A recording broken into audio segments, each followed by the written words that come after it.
Si Anthony Davis na i-report ni Mark Stein na hindi pa nakaka-recover sa kanyang eye surgery since nakaraang July pa, na posibleng mamintes ni Anthony Davis ang season opener versus San Antonio sa October 23 PH time. By October 1, balik na rin kasi sa practice ang Dallas at kasama na rin yung ibang mga teams doon. Dinagdag pa sa report na yon na malaking part ng opening month ng Mavericks ang hindi pa alam kung makakalaro si Anthony Davis. Nung nakuha niya kasi yung injury na to, nakapaglaro pa talaga siya ng ilang games sa regular season nung nakaraan. Part lang ng isang injury yung detached retina niya na nakuha nung game versus Atlanta Hawks nung April 2 nang hindi sinasadyang masiko ni Daniel Gafford. After kasi ng injury ni AD na yon, nakapaglaro pa rin naman siya ng nasa 4 na games. Nang malaglag ang Dallas sa play-ins, halos inabot pa ng nasa 2 buwan bago inoperahan si Anthony Davis sa mata. Hindi lang din si Anthony Davis ang merong nangyaring surgery, pati si Dereck Lively na naoperahan nung July dito sa kanyang paa. Halos katulad lang din ng kay Anthony Davis ang expectation na makakabalik si Dereck Lively by training camp. Parang tinamaan din si Lively ng sophomore jinx dahil yung second season niya multiple injury ang nakuha at halos nasa isang part lang ng kanyang lower body.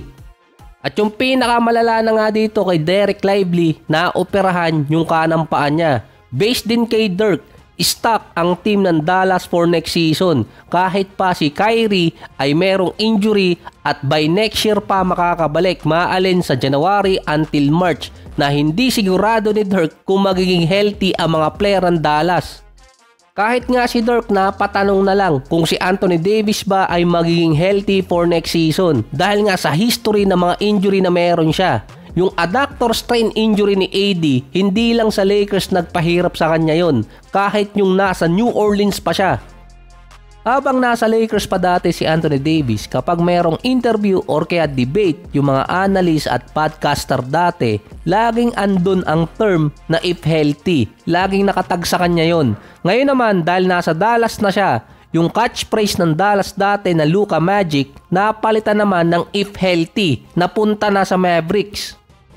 Meron kasing isang injury si Anthony Davis na nagpapahirap sa kanya, kasama na rin na nagpapahirap sa team. Kaya laging merong if healthy sa kanya na status. Ito yung sa adductor strain. Pabalik-balik din ang injury na yon, halos katulad lang din ng kay Kawhi. Pero yung kay Anthony Davis dati, meron pang mga injury sumasabay dun. Sa ngayon, naghahanap ng possible treatment ang Mavericks para kay AD.